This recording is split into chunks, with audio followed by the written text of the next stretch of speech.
Welcome, everybody, to Wager Talk Today. I'm Lawrence Presman, my co-host, that guy. Show him. Teddy covers that guy right there. And we got an unbelievable lineup for you all. Marco D'Angelo joining us. You want to talk some betting info? He's going to look at Philadelphia and Atlanta, some baseball, as well as Seattle and the LA Dodgers. Andrew McInnis after that, Kansas City. They're playing the Angels, and he's got a CFL bet. And Art DiCesare, Teddy. Art is back. What's Art going to talk about? He's going to talk about college football, NFL, and all things bookmaker related. So we're going to pick Art's brain about where the money is flowing and why the money's flowing. Talk a little about some odds-making strategies as well. And take a peek behind the counter when it comes to the Superbook here in Las Vegas. That should be a lot of fun. The goal is we love having the odds makers on. And Art DiCesare, we've got some well-deserved time off over the summer, like we all did. He's back in the flow. Football season has begun, if you haven't noticed. Teddy, I'm 23 hours into following you and quitting smoking, and I dreamt about it last night. Did you? Right? So you and I are taking different approaches, all right? I've got my gum, and you're just cold turkey, correct? You had no nicotine products whatsoever. Correct. So in theory, this is supposed to be a lot harder for you. In theory, you're supposed to be quit a lot faster than me. So I wish you nothing but success, dude. I can't imagine without the gum. I would kill everybody. Even with the gum, I want to kill everyone. So I spoke to Vivian about this last night, and I talked to her about you and how miserable you've gotten. And she said, but Lawrence, he's always miserable. So his baseline of misery is higher than yours. You won't get as miserable as Teddy simply because your baseline isn't as miserable as Teddy. I struggled to fall asleep, and I dreamt of cigarettes. And every time I want a cigarette, I think about Trent Reznor from Nine Inch Nails for absolutely no reason. Marco D'Angelo joining us. Yeah, Teddy, I have no idea why. Honestly, zero. So is that a psychological approach for you? Like every time I think of smoking, I'm just going to think of Trent Reznor, or did that just happen naturally? I was watching the making of Lollapalooza last night, and his name's got a Z in it, and I don't know, dude, but that's how it's gonna be from now on. Every time I think about smoking, I'm gonna focus on Trent Reznor and find some calm. Marco, why don't you start smoking so you can join us? No, I'm actually rooting for both of you guys, but you know how we do in poker tournaments, last longer bets? If I could get a last longer bet of which one of you stays off the cigarettes longer, it'll be Teddy. Yeah, I'm going I with agree. Teddy, 100%. I agree. Like, I spoke to Teddy last night about it, and he's very, very proud of himself, and that's a lot of the battle. Brother, let's get into some betting information. Philadelphia playing the Braves tonight. How are we betting this game? Well, guys, I know the natural reaction that most people at this time of the year want to put baseball on, the shelf, and, football's here. You know what? When you're running good and you're seeing things well, just keep making money with the sports that are doing it. And we're seeing baseball well right now. In this Philadelphia-Atlanta game, this one's simple to me. I'm looking at the two starting pitchers in this one. Aaron Nola has allowed 3 runs or less in 20 of his 25 starts this season. 3 of the 5 starts that he had a bad outing, they were when he was not on his scheduled start day, his normal 5 or 6 days rest. Pitchers are creatures of habit. One was the All-Star break. Another one was another oddity in the schedule, and he had extra days in between starts. When he's pitching on schedule, this guy has been nails most of the season, and I am going to stay with him tonight because he's going to be facing Max Freed, who has battled some injuries this year. His latest one come off, I think it was a soreness in his shoulder, forearm, something like that. But since he's come back, the 3 starts have not been good. He has had 12 runs in his last 13 innings of work. More alarming to me in that is his control. He did have 20 strikeouts in those 13 innings of work, but he also walked 11 batters. You can't issue 11 free passes in 13 innings of work, especially against a lineup like Philadelphia that scores runs. I don't trust either one of these bullpens, so I'm going to look at it first 5 innings. In Atlanta, although they've won their last couple games, note they've scored 3 runs or less in 4 of their last 5 games. I'm going to go with the better team all year. I know it's a big series for the Braves to try to close some ground on Philadelphia, but they are the better team for a reason. I'm going to take Philadelphia and Aaron Nola and make it a first 5-inning wager for me tonight.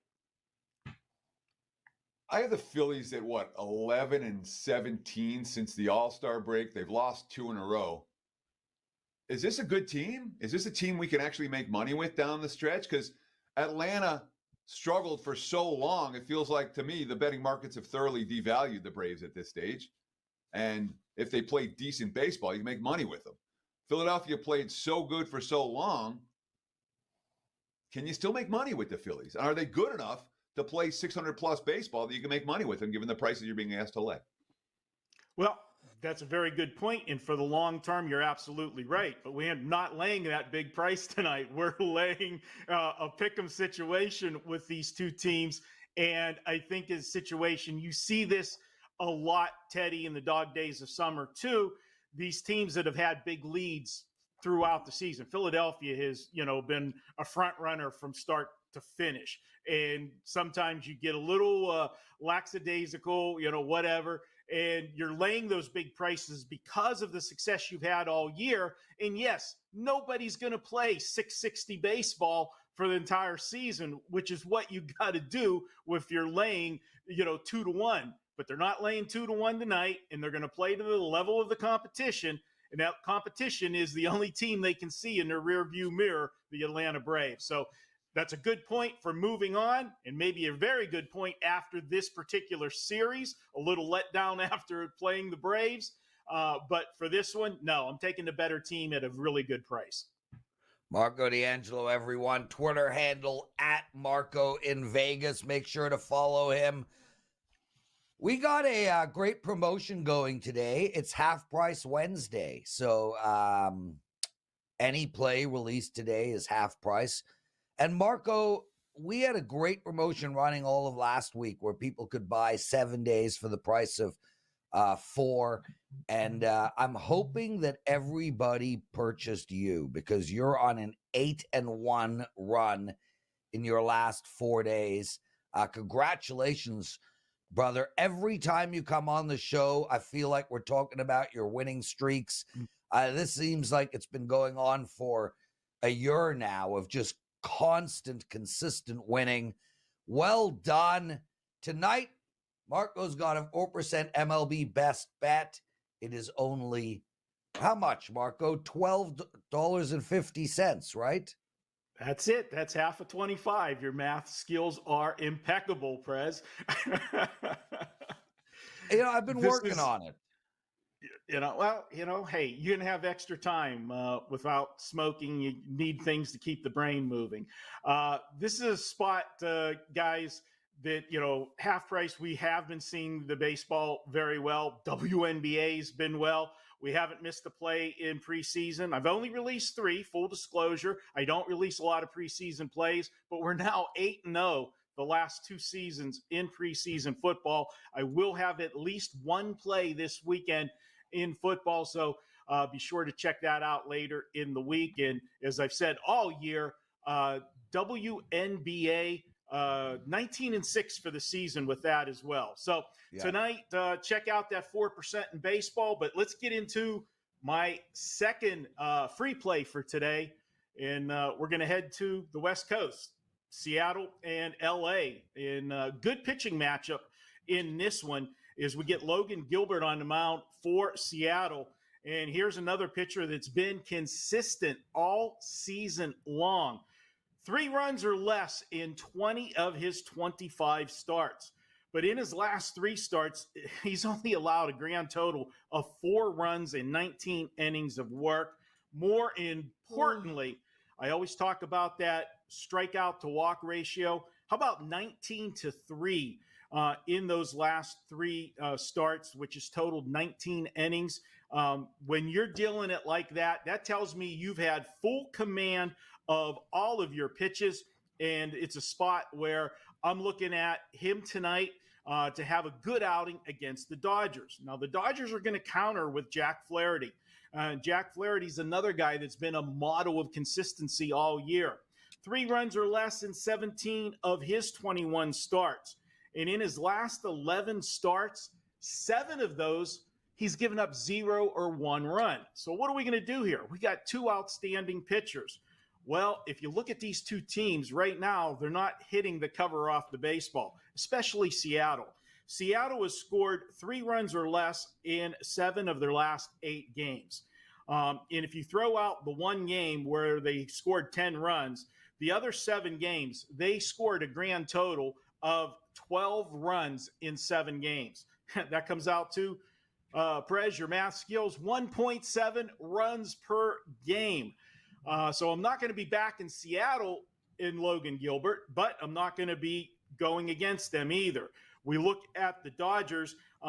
They have not scored a lot of runs either.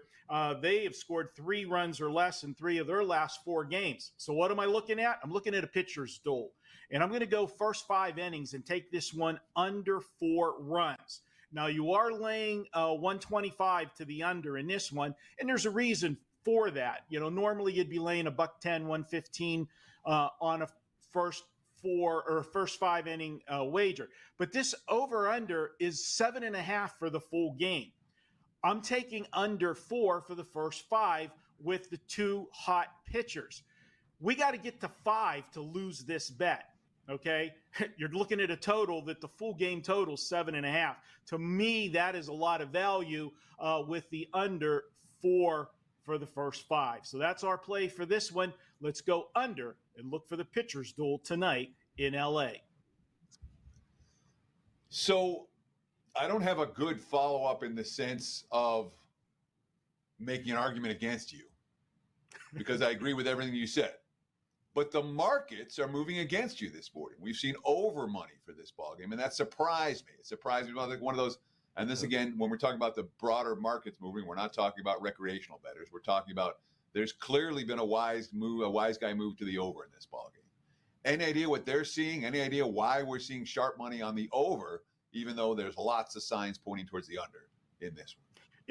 I did see that, Teddy. And again, that's one that's going to, I'll scratch my head with it. If somebody knows something more than I do, go ahead. But I got to look at the facts. And the facts in this game tell me that if they expect Seattle all of a sudden to score a bunch of runs tonight, I don't know where they're figuring that from.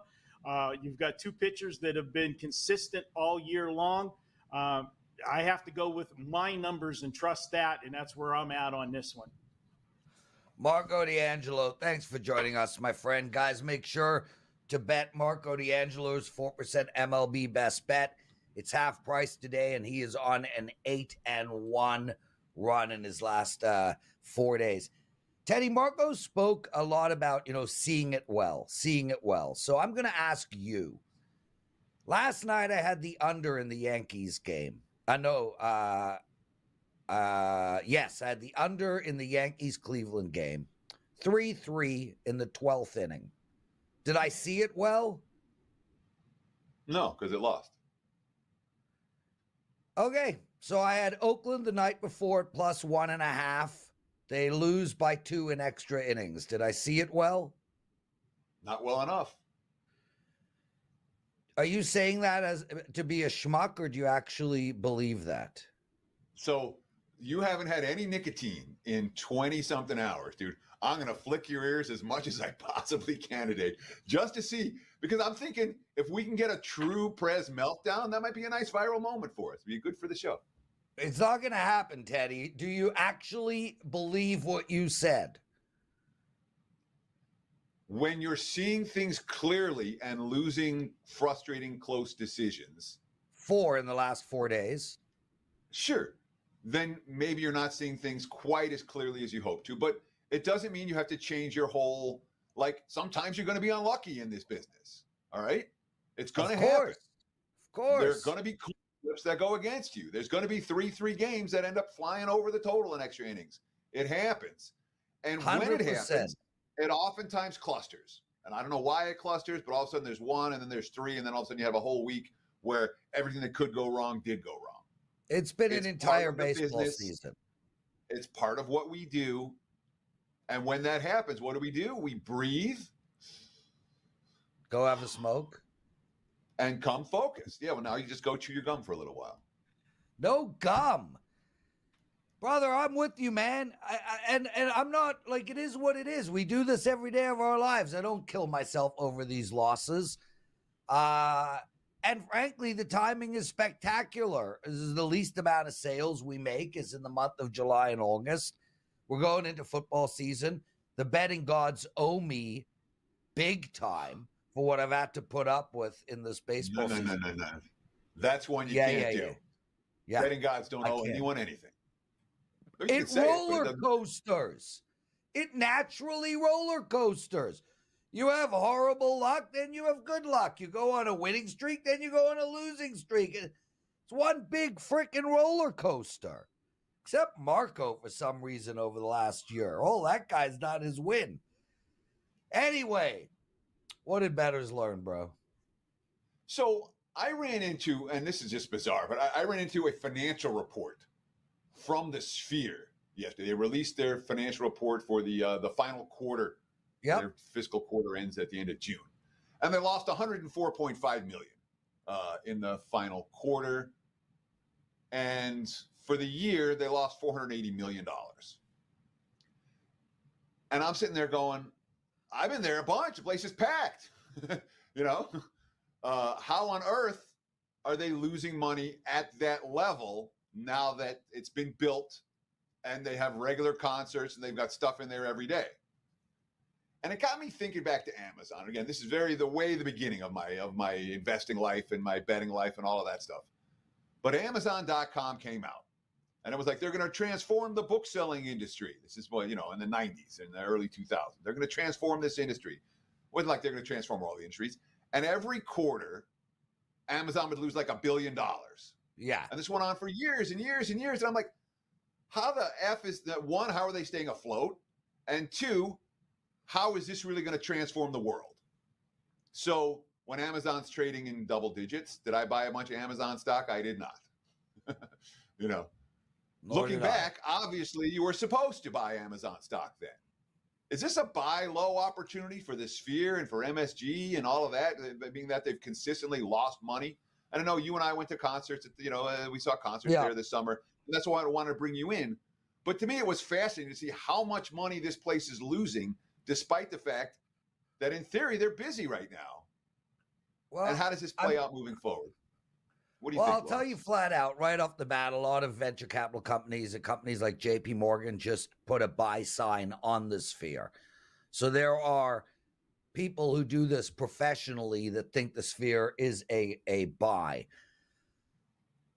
Ultimately, we sit with a company that has one product, the Sphere, but they are going to start putting these spheres up all over the place.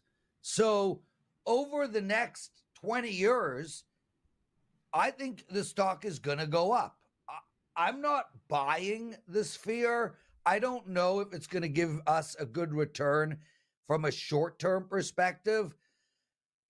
But this company is a buy from my perspective. It's a buy from JP Morgan's perspective. And ultimately, they have a great executive team. And that's the most important thing. We did not know the executive team of, Facebook when they floated, or Amazon when they floated. Sure, we knew the name Jeff Bezos, or we knew Larry Ellison's name at Oracle or whatever. But we didn't know. These were guys that hadn't established themselves, You know, a lot of them were 20 years old, Sergey Brin and the Google boys. We didn't know about that executive team. We do know about the Spheres executive team, and it's an incredibly talented team. I'm telling you that I think that stock will go up over the long run, but I don't know if it will go up over the short term. I'm personally staying away. But I also did not buy Amazon stock, and I wish I did, Teddy, obviously. Sure. It's worth noting that the Sphere needs to refinance their primary tranche of debt by October 11th. $850 million needs to be refinanced by that point. And when we talk about who's at the top of the Sphere, of course, that would be James Dolan, the owner of the Knicks, a billionaire baby who is not someone who I would consider to be an elite management. I don't think James Dolan is the executor. I think he sits at the top and is the chairman of the board.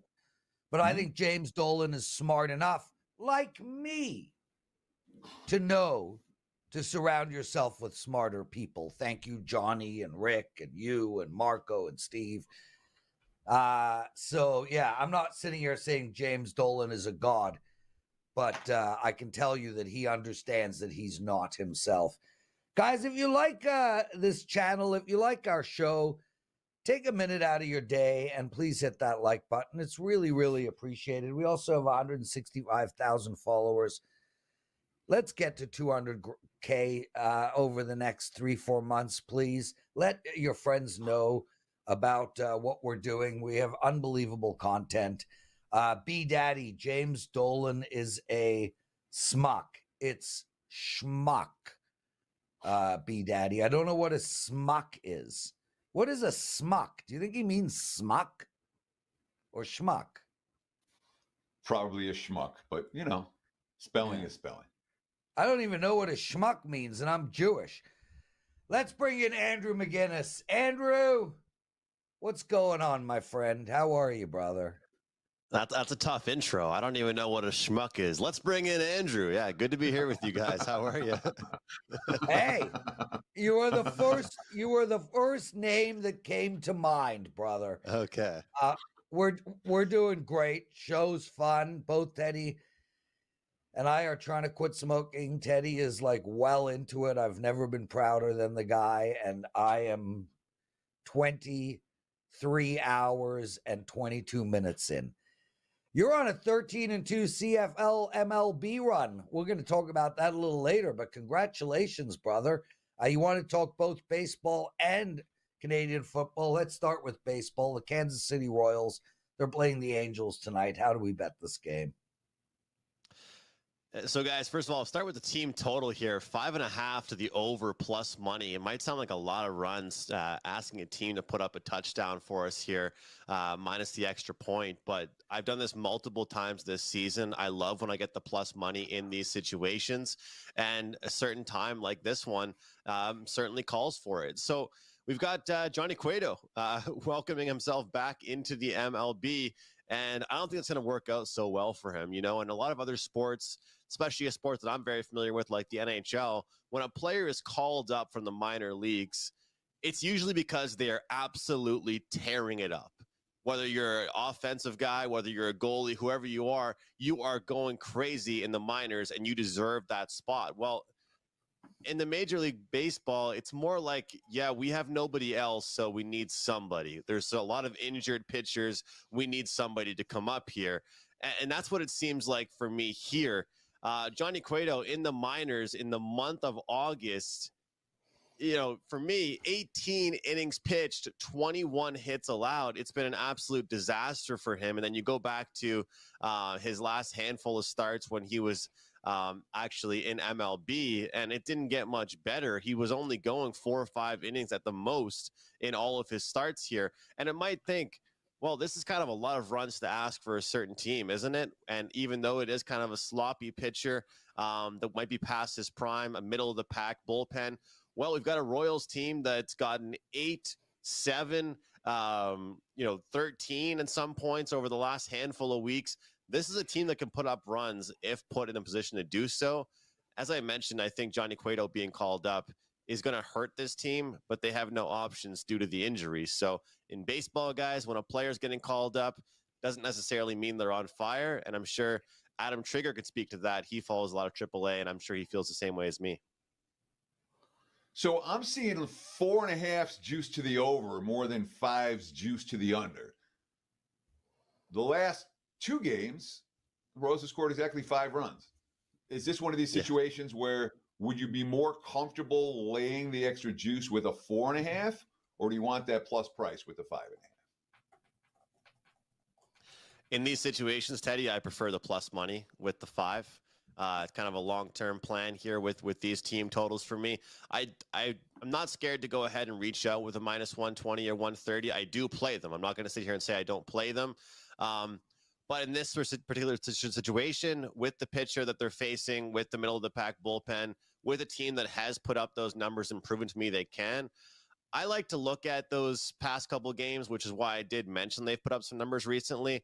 But I also think of every single individual game as its own. I think I heard Brian Leonard say that the other day, and it kind of spoke to me because I'm someone that goes back through a team's past few games, and you try and build a case, and I get it. You know, is a team hitting the ball? They're not hitting the ball. Plain and simple.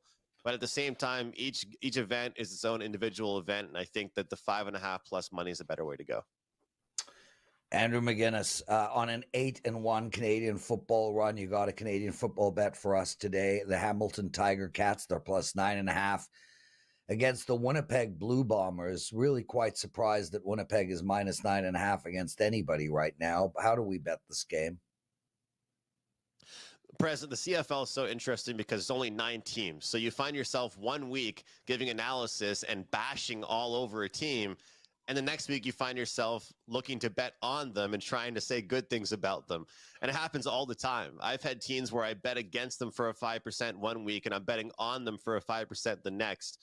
Well, in this particular situation, after I've said so many bad things about Hamilton in the past, I'm betting on them this week. And we always say, you know, we're betting numbers, not teams. And to me, this is a number that I have to get down on here for Hamilton. Winnipeg, you know, the way you kind of brought it in there, Prez, sounds like you agree. You know, they had a real slow start to their season, but they've certainly picked it up. And a big reason that they've picked it up is because of their defense, guys. They're 1-9 over under. And what do we always say?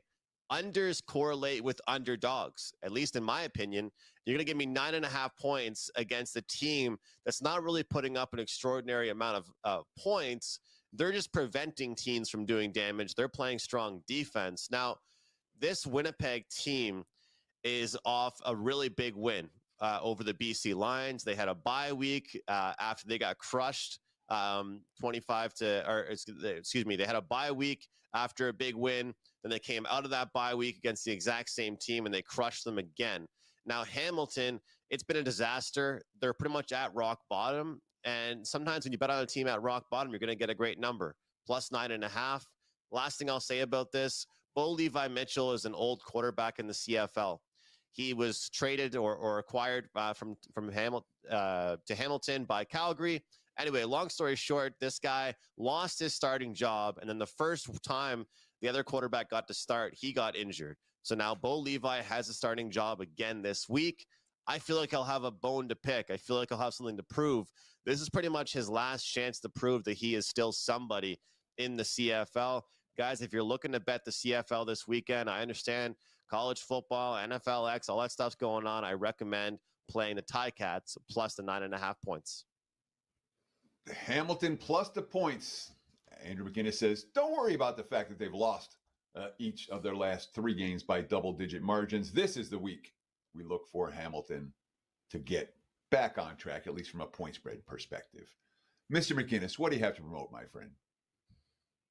When you say it like that one, Teddy, it is a real ugly play, isn't it? It's it's not the prettiest of plays, that's for sure. I've got a package going right now, Teddy. It's an MLB and CFL combo pack. And, you know, pretty much you're going to get the remainder of my CFL for free. You're pretty much buying my MLB season on a combined 13-2 run, doing very, very well in both those sports. And those are the sports I'm handicapping right now with a little bit of NFLx mixed into there. We got a 5% play going this weekend in CFL action, 16-5, 5% run. We also have 2 best bets going in MLB action today. for Half Price Wednesday. So, guys, I'm super excited.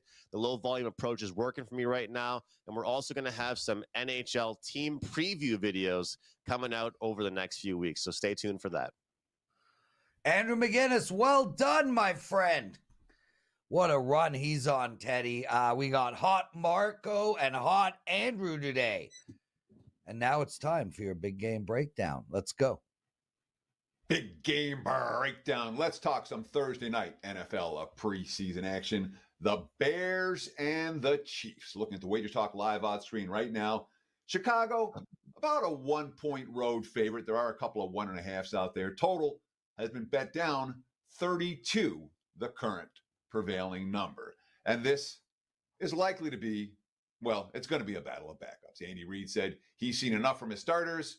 Quote, I'll probably sit the starters the way it looks right now. We'll have the other guys get out there and play. I look at the number of plays between training camp and preseason games. We were up some 50 plays from the year before with the starters in camp. So we're not going to see starters for the Chiefs. We're not going to see a whole lot of starters for the Bears either. Matt Eberflus said on Tuesday the majority of starters are not going to play in the finale. You know, this was an open-ending plan. It shows adaptability in terms of the veterans. So the veterans likely to have 3 weeks to get ready for the opener. So what happens? Both teams say they're not playing starters. Kansas City money shows. We saw the Chiefs, saw the Bears 3.5. Now it's down to 1. And we've seen a lot of under money for this ballgame. And the under money to me feels a little bit like an overreaction. All right.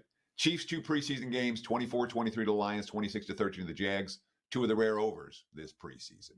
From a backup quarterback perspective, Kansas City, Carson Wentz, Ian Book, who's 26 years old right now. He was drafted in 2021. Chris Olajuwon, who's 26 years old out of San Diego State, who's played in each of the first 2 preseason games. It's not a hopeless backup trio. The Bears, 3-0 this preseason. They scored 27 points against the Bengals. They scored 33 points against the Bills. Even without Caleb Williams, quarterback rotations, who do we got? Tyson Bagent, who started for them last year. Brett Rypien's had a solid preseason. Austin Reed's the rookie out of Western Kentucky who can make plays with his feet as well as his arms. All right. Look, KC, we look at Andy Reid's record in the preseason. Week 3 of the preseason, the last 3 years, 33-32, 17-10, 28-25. The offense has worked. I know Kansas City's won those games. The Bears, 21-20, 24-21 in Eberflus's last 2 week 3s. That's his only 2 previous week 3s. Again, relatively high scoring affairs. This side feels like a coin flip to me. I would lean Chicago, but nothing that I want to really put money on. But this total feels too low. I understand. Last week, 14-2 to the under off the openers, or off the closers, I should say, 13-3 to the under off the openers. But big week of unders last week. When all the money was coming the other way, we're seeing the overreaction to that this week, where the money's coming on unders, and a total here that's lower than what they've been playing in the preseason, lower than what the coaches have shown in the previous finales, and lower than I think it should be. Bottom line, Chiefs, Bears, over 32 points. There's your big game breakdown for Thursday night NFL. Back to you, Mr. Prez. Teddy covers. Art DiCesare is back. I'm excited, man. I missed this guy. Highlight guest every single week. Art DiCesare, welcome to the show, man. Fellas, what's up? It's a pleasure to be back. I missed you guys. Dude, I'm honored you did your hair. Honored. I feel like you did it for me. Just for you, Prez. Just for you. Yes. So, real quick, how was your summer? Summer's been good, but that's over. And basically from now through Super Bowl Sunday, we are in grind mode, as you fellas are as well. This is the best time of the year. This is when it's fun.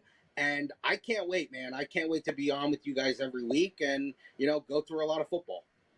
All right, before I hand the mic over, one sec, Teddy. Before I hand the mic over to Teddy, and we're going to talk about NFL and college, real deep dive both ways. I want to ask you a question that one of our best listeners, Beast Mentality, asked, and he's in this chat room every single day. So if these guys are loyal enough to hop in on a daily basis and participate, I'm going to ask these questions. He has an opportunity to take the Atlanta Falcons in week 1 at -3. Now, I'm not asking you if that's a good bet or a bad bet. He can get it at -105, or he can get it at -2, -115. That's a 10-cent difference. Takes him off the push. -2 at 115, -3 at 105. Which way would you go with that? And then Teddy, and you can talk till you're blue in the face. I mean, I would go with the 2, but I know this much. When you're at -3, -105, like we're -3 even right now on that game, because we've actually seen really good two-way on both those sides. So obviously, if you're taking Pittsburgh with us, you're taking Pittsburgh +3, -120. When you're getting off that key number of 3, you're usually paying a lot of juice.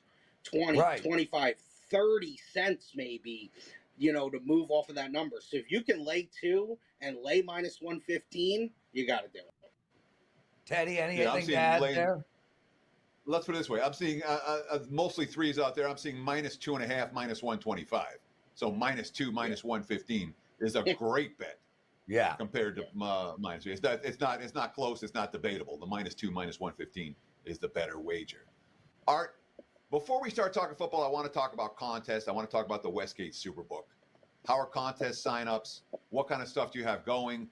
And when it comes to in Nevada versus at Nevada, I know the focus has shifted a little bit for the Superbook. Talk about that at the top. Yeah, no doubt. Obviously, it's shifted a little bit, but that's how the times go. That's how the business runs. But listen, all I can say is this: we are going to get back to being the Superbook. And we're going to get back to being what built the brand of the Superbook in the state of Nevada. Obviously, we still believe we're one of the leading sports books, obviously, in town. And we're going to continue to prove that on a day in and day out basis. And we're going to have, obviously, a lot new and, bigger, exciting things coming up for the upcoming months, especially football season, because obviously that's our bread and butter. And you mentioned it, Teddy, not only the super contest where you can have up to 7 entries, you can have up to 5 entries on the reboot, and you can have 1 entry on the gold contest, which is a $5,000 entry winner take all, which is really like a true handicapping contest. What a contest that is. We still have the season's wins contest. This is our 3rd year putting that out, where you pick over-under season wins for all 32 NFL teams. You can have up to 5 entries for that. That's $200 an entry. So that's always a really fun contest. So there's still a lot of great things going on. Still a lot of great app promotions. New users come in, they sign up, bet 100, get 100. So it's like a free $100 roll. And as I always tell people, and I've told you guys for years coming on this show, we are still there. I'm in the back room. If you ever need help with anything, you come in, you ask for me. I'll get you all the paperwork you need for anything, the app, contest, anything you need. All right, I'm jumping in here. I want to enter that $200 contest. Do I have to be in Las Vegas? Is that rule still in effect? It is still in effect, Prez. Teddy, let's do it together, dude. Let's put in a team, me and you. And the great thing about it, Teddy, is you won't need to remember to do it every week. I know in the past you've had problems remembering to put your picks in. We've had problems. So can we do this together? I want to do this together, Teddy, and I want to do it. I want to do a show next week, you and I, handicapping it all, doing it live on air, every game, and then you can submit them. So it's not a game. We're talking about full season wagers. We'll talk about it off air. Let's talk to Art DiCesare right now, because we've got him for just a few moments rather than working on our plans for what contest you want to enter with me and lose with Nick. So let's think of it as a brief period of time we have with Art DiCesare. Okay? Teddy and I have both quit smoking. I'm 1 day in. He's 5 weeks in. Yeah, it's not good, bro. It's not good. Okay, Teddy. I'll shut up, but I want to do this, Teddy. I want to do this. Hey, I want to do it. So, yeah, the reason you want to do it with me is because you were in Las Vegas and didn't sign up at the time. So now you want me to sign up. No, I want to do it with you because you're damn good at that. Of course you want to do it with me. I'm good at win totals. Right. Exactly. I'm no fool. Just an FYI, I don't need you for that $200 entry fee. But thanks, Lawrence. Much Okay, appreciated. let's Art go. DiCesare. I'll do it against you. Let's bet against each other. Oh, that's even better. Yeah. Art, let's talk about what's going on college football. We haven't done nearly enough college football discussion. And obviously college football is something that as a bettor I love, as a bettor I know you love. Maybe your biggest, is college football your biggest love or college hoops? Or both? Ooh, that's a great question. I had to toss up. If I had to pick one, I think I would lean hoops. But I love college football. Sure. And there's more uncertainty this college football season than any that I can remember here in Las Vegas.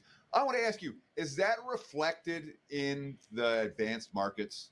Are you seeing as much action as you normally see on games of the year and those type of bets that you do every season? Or have bettors taken it a little bit slower this year, wanting to see what this first year with all these new teams and new conferences is going to look like?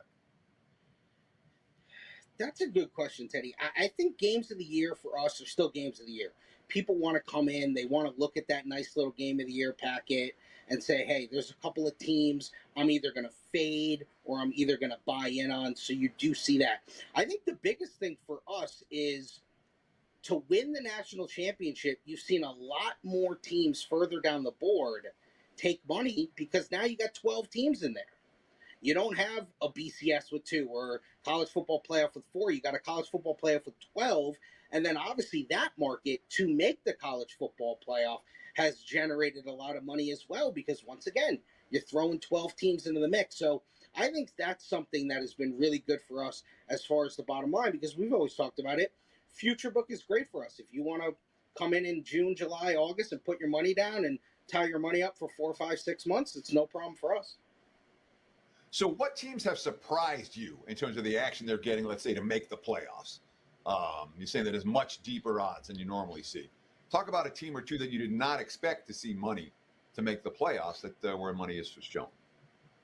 I think these are a handful of teams, and it's not that I'm not surprised that they took money, but they have taken the most money, and we've seen the highest ticket count on them. I'm going to start with 2 of the big favorites. Texas was minus $2. They're now minus $2.60. Oregon was minus $3. They're now minus $3.60. So those teams who are both ranked in the top 5 or 6 in the country and are at the top of the board to win the national championship have seen a lot of good money. Miami, Florida, plus 250. They obviously get the transfer from Houston. Ward, they have a really good offensive line, taking a lot of money. Utah, Cam Rising feels like he's back for his 15th year. They're also plus 250, but we've moved to plus $2 on them. Boise, they're going to be the leaders of the Mountain West because maybe one of those lower teams in the Mountain West or Liberty or an App State get into the college football playoff. So we saw some people take a shot with Boise at plus 500. And then a little bit further down the board as well, Oklahoma State, who was 13-2 to make the college football playoff. They're now 6-1. Dan, what is up with Art DiCesare? Looked a lot like Teddy Covers there. And Teddy, next time you should at least lip sync that one. Yeah, I'm not sure why I was on camera the whole time I was talking. I think Dan fell asleep there. Art, I want to ask you about week 0/week 1. And certainly for week 0, Georgia Tech looks like the wise guy play. Anything else stand out? Week 1, what are we seeing as well? Yeah, they are by far the sharp side. Plus 13.5, plus 13 on an opener. We're now sitting 10.5. We talked, when I was on earlier in the summer about SMU. That game opened minus 20.5 against Nevada. Got to as high as 27, and then there was crazy buyback. I believe we're sitting now SMU minus 25. That's against Nevada, probably the worst team in the Mountain West. So, no surprise there. And don't forget that FSU Georgia Tech game is in Dublin, Ireland. So that's really interesting. UCLA, Hawaii has seen a lot of good action. We saw a lot of early Hawaii money. Sharps took Hawaii very early at plus 17. And then when it started to trickle down, you saw some buyback on UCLA. So that's another one to keep your eye on. And I got to throw the game out there that's in town. And not that it's because it's sharp either way, but, UNLV plays a really big opener against Houston. Just under the field goal, -2. So that's a big opening game for the Rebels. Sure, and that's a point spread that in recent years would make everyone's head scratch. Houston's been power rated 2 touchdowns, 3 touchdowns, 4 touchdowns better than UNLV for the better part of the last 2 decades. Not in week 1 of this season.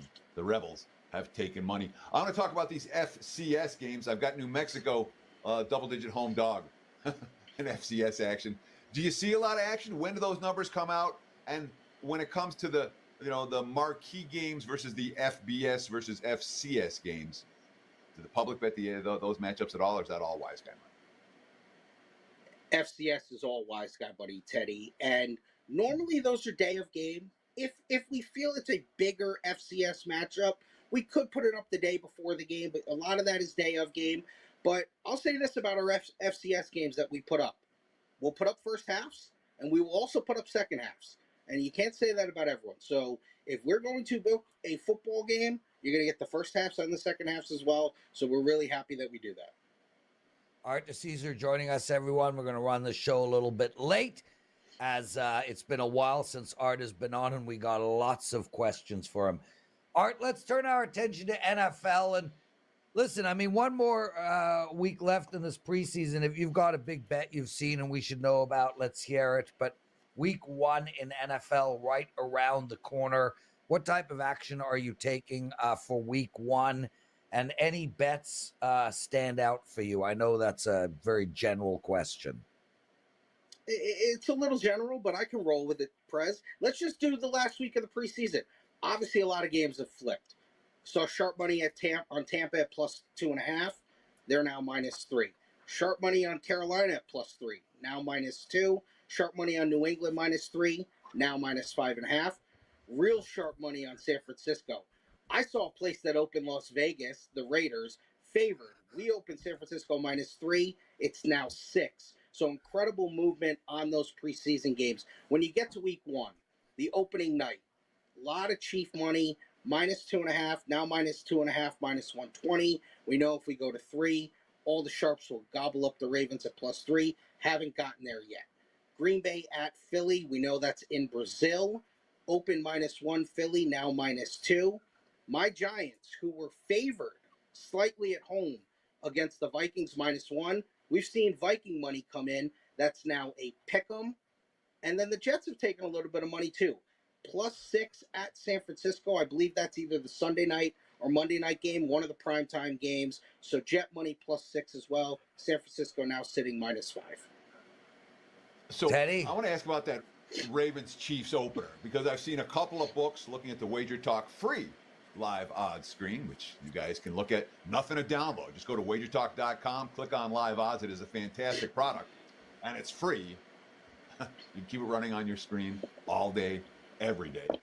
Looking at the WagerTalk live odds screen, I'm seeing there are 3s popping for Kansas City, both here in Las Vegas and offshore. Is this one you want to? If you want the Chiefs, you better lay your 2.5 now. If you want the Ravens, you better wait. How do you see that Thursday night opener playing out in terms of where the line is going between now and kickoff? I think that's a fair assessment, Teddy. And when we opened at 2.5, we saw the sharp money come in. Took a couple of bets at the 2.5. We moved the juice to -120.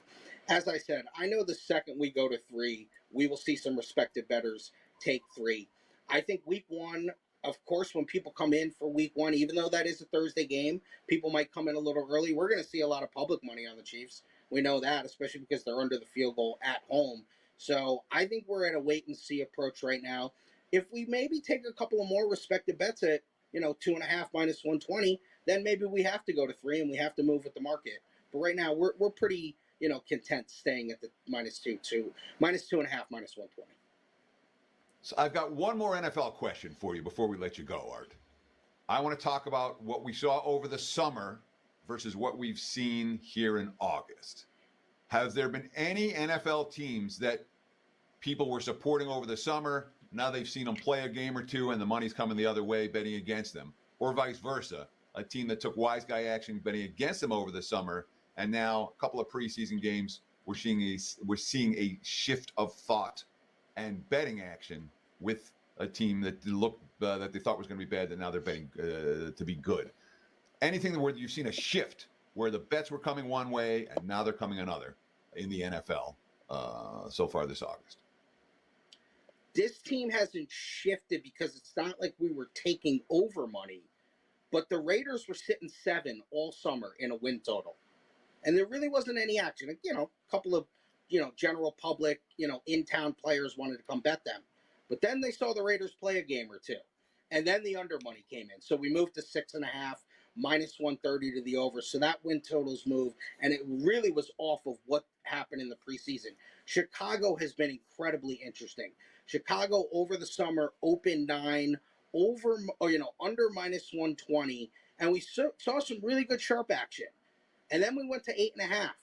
And then there was a lot of sharps that came in because Caleb looks like he's maybe going to be a star. And that offense is really awesome. Really tough division. But obviously the Bears at 8.5 over minus 130 saw a lot of action. We've moved all the way to 8.5 over minus 170, which is our most egregious kind of juice total either way. It's a crazy move there. We don't want to get back to the 9 because of the original sharp action there. So I think the Bears and the Raiders, one to the under, one to the over, have seen some flips in the markets because of preseason, just what people have seen. Art DiCesare. Art, love having you back. So is it going to be every Wednesday moving forward? We're going to be every Wednesday, Prez, and I believe, and I don't know if it's going to be every Saturday or Sunday, but I know Kelly's setting something up, and she's doing something with the Westgate, and I know we're going to try to have action reports like an hour before kickoff on Saturday, kickoff on Sunday. Wow. And I'm not saying that's going to be me every Saturday or Sunday. We got a couple of other guys in the wrist room who are going to help out with that, but also keep an eye out for that. So you're going to have Saturday and Sunday reports with the show that Kelly's running. So, I should be on that occasionally as well. That's awesome, man. More great content for Wager Talk. Art DiCesare, everyone, follow him at ArtDice21. What do you got to promote? Well, as promoted earlier, guys, obviously, still come down to the Westgate, sign up for the ad. We still got a couple of weeks to sign up for the contest. The wins contest is going to be 4 p.m. that Thursday before the Chief game. That game kicks off at 5, so you have an hour before that. And then you can sign up through the Super Contest through that Saturday, I believe 3 or 4 p.m. as well, before the first Sunday game. So, as always, if you need any help with that, you need any information, come down, ask anyone on the front line. They can help you. If not, you can ask for me, and I'll pop out and help you as well. Brilliant. Teddy, take us home. Okay. Yeah, that's going to wrap it for the Wednesday edition of Wager Talk Today. We'll do it again tomorrow. Same time, same channel. Between now and tomorrow's show, enjoy the games, take advantage of Half Price Wednesday, and best of luck with all your bets.